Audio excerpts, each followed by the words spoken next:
A'udzu billahi minasyaitonir rajim. Bismillahirrahmanirrahim. Di Pontianak jualan salak. Didiklah anak agar berakhlak. Assalamualaikum warahmatullahi wabarakatuh.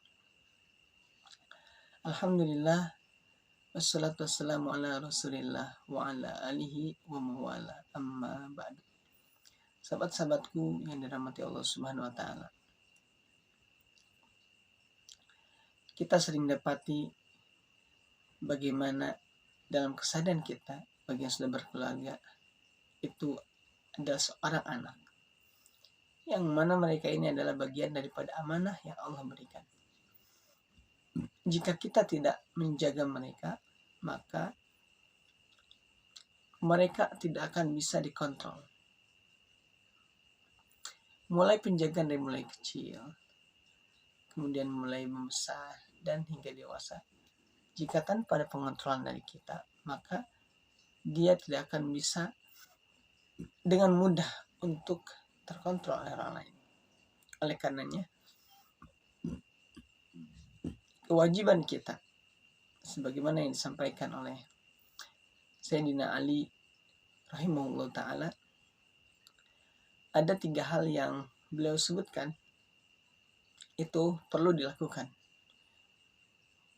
Yang pertama adalah didiklah anak sesuai dengan zamannya, karena mereka bukan hidup di zaman kamu, di zaman kita maksudnya. Nah, sekarang ini zamannya zaman lato-lato. Maka ketika kita orang tua yang punya anak yang kerjanya mengikuti tren masa kini, yaitu lato-lato, maka kita harus menggabungkan, dikorelasikan antara pendidikan yang ingin disampaikan dengan lato-lato yang sedang mewabah pada saat ini.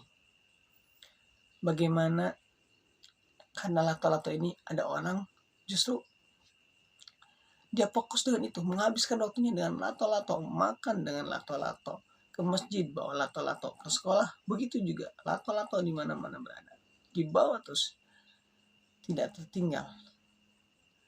Nah, ini bisa kita analogikan bahwa seandainya lato-lato itu adalah Al-Quran, maka itu akan menjadi baik, atau buku, maka itu akan lebih baik daripada lato-lato. Waktu dan demi waktu ia habiskan hanya untuk main lato-lato. Nah, ini yang dikhawatirkan oleh Islam, bahwa waktu itu akan terus berjalan dan dia akan terus memotong tanpa bisa kita rem. Oleh karenanya, dalam kalimat Sayyidina Ali ini, yang pertama, didiklah anak sesuai dengan zamannya. Kita bisa korelasikan setiap momentum dengan zaman sekarang itu dengan hal-hal yang ingin kita sampaikan kepada anak kita. Yang kedua adalah jika engkau ingin atau akan menasihati anakmu, maka jangan pernah menyebut-nyebut dosa tersebut. Agar apa? Agar rasa malunya tidak menjadikan ia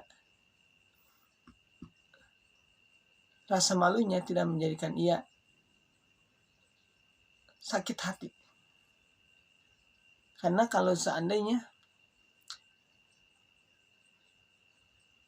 kita selalu menyebut-nyebut kesalahannya, maka dia akan menjadi malu. Dan ketika malu, maka dia bisa menjadi orang yang temperamen, keras kepala. Nah, ini yang sering terjadi ketika kita selalu naik baik, niatnya baik, mengingatkan, tapi disebutkan, dan itu juga bukan empat mata, tapi di hadapan orang lain. Nah, kalau menurut Sayyidina Ali ini, di poin ketiga, bahwa ketika kita mau menasihati anak kita, anak siapapun, jangan disebutkan namanya. Jangan disebutkan namanya, cukup disampaikan, beri teladan, sehingga dia tidak malu oleh orang lain. Dan yang ketiga adalah wajib atasmu untuk menyayangi anakmu melebihi kasih sayangnya padamu. Kita mungkin yang sudah punya anak tahu bagaimana anak kita sering menyayangi kita, atau bahkan mungkin nggak peduli dengan kebahagiaan kita, mereka kita. Tapi itu masih wajar karena mereka masih belum seperti kita. Kita usianya udah misalkan di atas 2, di atas 3, di atas 4. Maka udah jelas secara akalnya lebih dibanding mereka. Nah, justru kita yang harus memahami mereka. Teman-teman yang dirahmati Allah Subhanahu wa taala. Boleh jadi mereka itu sayang setengah seperti apa mereka menyayangi itu karena imbas dari apa yang kita lakukan kepada mereka. Karena kalau kita menyayangi mereka tulus dengan hati yang ikhlas, kemudian mereka menyukainya, maka itu juga yang akan mereka contohkan. Oleh karenanya, mari kita ambil hikmah dari ini, kita jadikan teladan untuk mereka sehingga mereka melakukan apa yang kita inginkan. Dan yang terakhir, tadi yang ketiga, yang pertama adalah mendidik sesuai zamannya, yang kedua adalah ketika memberi nasihat jangan disebutkan dosanya, karena itu akan menjadikan rasa malunya itu menjadi keras kepala. Malu dikata orang lain menjadi membuat dia keras kepala terhadap kita. Dan yang ketiga adalah wajib atas kita untuk menyayangi mereka melebihi dari kasih sayang mereka terhadap kita. Para sahabat-sahabatku yang dirahmati Allah Subhanahu wa taala, bagi kita-kita yang masih ada orang tuanya, maka mari kita jadi anak yang berbakti kepada mereka, karena sejatinya mereka sudah meluangkan waktunya untuk kita. Bahkan di malam hari mereka harus terbangun kembali gara-gara kita menangis. Mereka harus banting tulang pagi, siang, dan malam agar kita mendapatkan hidup yang layak.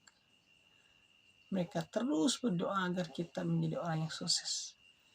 Nah, oleh karenanya buat kita-kita yang masih berada di atas tanah, masih bisa membalas minimal kebaikan mereka, yuk kita balas semampu yang kita mampu. Dan mudah-mudahan Allah karuniakan kita kemampuan untuk bisa membahagiakan mereka, menghadirkan rasa senyum terhadap perjuangan mereka. Dan tentu harapannya adalah bagi yang sudah ditinggal, semoga Allah terima iman Islamnya, dan bagi yang belum, semoga Allah panjangkan usianya dan kita juga bisa panjang usia dengan maksud untuk bisa berbakti kepada mereka.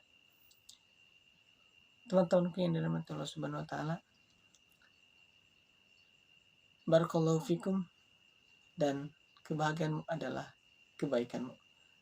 Wassalamualaikum warahmatullahi wabarakatuh. Bila dirasa video ini baik dan bermanfaat, boleh untuk di-share, di-like, dan subscribe.